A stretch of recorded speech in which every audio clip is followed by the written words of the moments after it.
Let's look at the actual numbers, because math does not care about your feelings, and it certainly doesn't care about your corporate title. Let's rewind to 2020.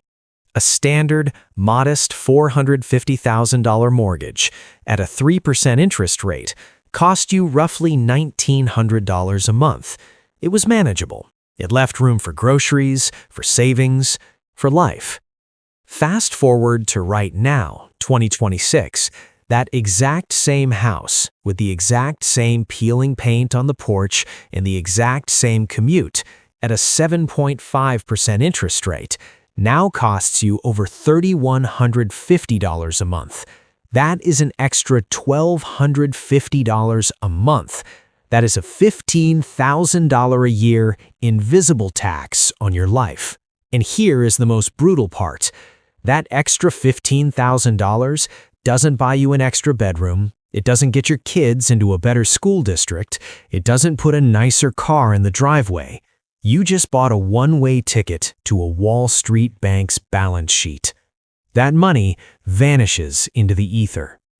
If you're a high earner bringing home $100,000 a year after taxes, that extra interest penalty is nearly 20% of your take-home pay. Gone before you even buy a single gallon of milk or pay a single utility bill. This is what I call lifestyle shrinkflation. Your salary looks the same, maybe even a little bigger, but the purchasing power of your life has been hollowed out from the inside.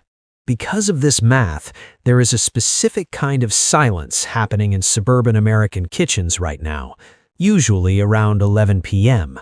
The kids are asleep, the house is finally quiet, and you're sitting there in the glow of a MacBook, looking at a spreadsheet that refuses to make sense. You followed the blueprint, you got the degree, you fought for the senior title, you drive the nice SUV. By every historical metric, by everything your parents taught you, you are the success story. But as you scroll through your recent transactions, you feel that hollow, heavy sensation in your chest. The math isn't mathing. Your salary went up 5% last year, but your childcare went up 15%. Your car insurance went up 20%, and your debt payments are a black hole. This phenomenon is what I call interest gravity. When interest rates were at 1% or 2%, the world felt light. The gravity was low. You could take risks, you could make a financial mistake, you could carry a little balance, and it wouldn't crush you. Now it's 7.5% mortgages and 25% credit cards. The physics of the latter have changed. Every step you take feels 3 times as heavy. The gravity is pinning you to the floor. What we are witnessing is the rise of the poverty of the productive. Wall Street has a name for you, the Henrys, high earners, not rich yet. The modern economic system absolutely loves Henrys. It desperately needs your 60-hour work weeks, it needs your productivity, but it doesn't want you to keep the surplus of your labor. It wants you drained. Corporate America relies on you having a massive mortgage and a massive car payment. Why? Because a worker with a $4,000 monthly nut cannot afford to quit. They cannot afford to negotiate. They are trapped by their own success. B-roll stops.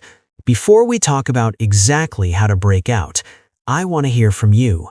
What is the one invisible tax hitting your family the hardest right now? Is it your grocery bill? Is it childcare?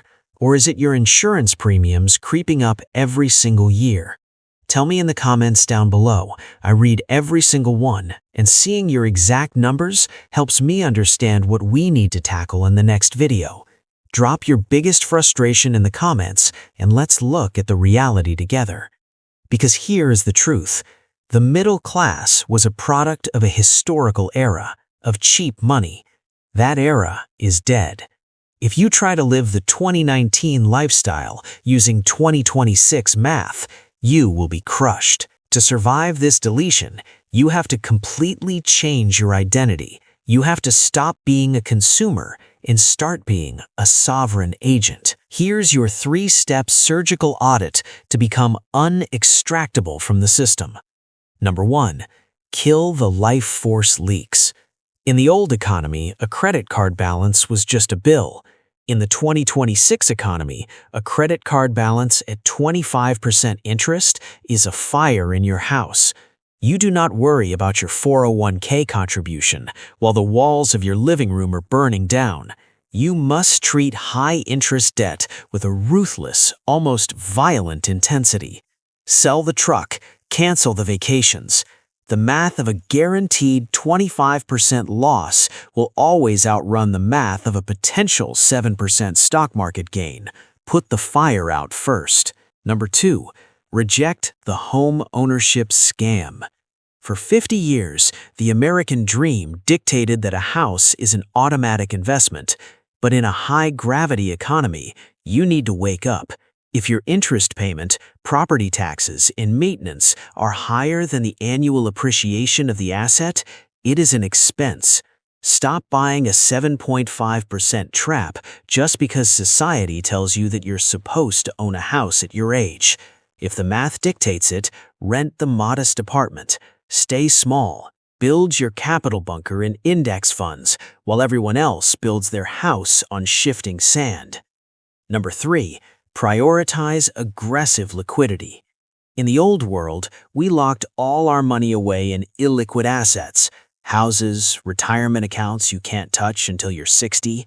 In the 2026 world, cash is your shield.